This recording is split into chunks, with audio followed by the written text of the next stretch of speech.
গণহত্যা যেভাবে চালাইছে এভাবে দেশ চলবে না। আমরা জীবনও দিতে পারি ছাত্ররার জন্য, ছাত্র সমাজের জন্য। আমরা ছেলে মেয়েদের ভবিষ্যতের চিন্তা কইরা আমরা রাজপথে আইছি।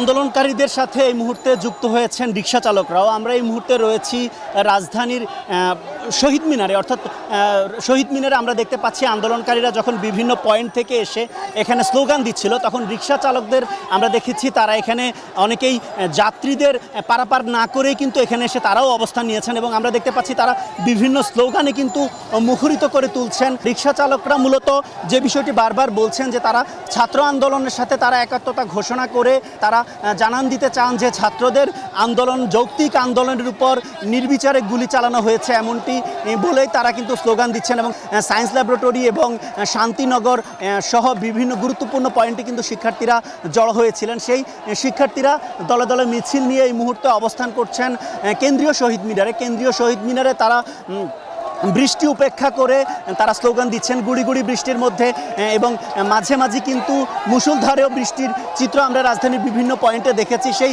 চিত্র দেখার পর আমরা এখানে এসে যে দৃশ্যটি এই মুহূর্তে দেখতে পাচ্ছি যে আসলে এই ঢাকা বিশ্ববিদ্যালয় এলাকায় যারা মূলত রিক্সা চালিয়ে থাকেন সেই রিক্সা চালকরা এই মুহূর্তে এই আন্দোলনের সাথে এসে যুক্ত হয়ে স্লোগানের সাথে মুখরিত করে রাখছেন। যখন গাড়ি চালায় তখন দেখছি ছাত্রলীগ অনেক অত্যাচার করছে, অনেক আমরা ঘুরে ঘুরে পেছনটা ছাত্রলীগ আমরা ছাত্ররা নিয়ে আমরা গাড়ি দিয়ে নিয়েও আমরা দূর করে বাঁচাইছি।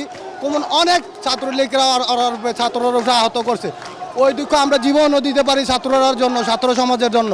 ভাবে দেশ চলতে চাই কোমন এই গণহত্যা যেভাবে চালাইছে এভাবে দেশ চলবে না। আমাদের তো শেষ, আমাদের ছেলে মেয়ের তো ভবিষ্যৎ আছে, তাদের ভাই ছায়া তো আমরা তো না খাই তোমার এটা বাদ। আমরা ছেলে মেয়েদের ভবিষ্যতের চিন্তা কইরা আমরা রাজপথে আইছি। সড়কে এই মুহূর্তে রিক্সা চালকরা সড়ক বন্ধ করে রেখেছেন এবং বৃষ্টি উপেক্ষা করেই কিন্তু শিক্ষার্থীরা এখানে স্লোগান দিচ্ছেন। আমরা শিক্ষার্থীদের সাথে যেমন কথা বলবার চেষ্টা করেছি, তেমন রিক্সা চালকদের সাথেও আমরা কথা বলবার চেষ্টা করেছি। তারা আমাদেরকে যেমনটি জানিয়েছেন যে বর্তমান যে পরিস্থিতি রয়েছে সেই পরিস্থিতিতে শিক্ষার্থীদের উপর নির্বিচারে গুলি চালানোর প্রতিবাদেই কিন্তু তারা এখানে দাঁড়িয়েছেন এবং তারা এর সঠিক বিচার চান এবং তারা বিভিন্ন দাবি দেওয়া কিন্তু এখান থেকে তুলছেন। তো এই ছিল এখান থেকে আমার কাছে সর্বশেষ।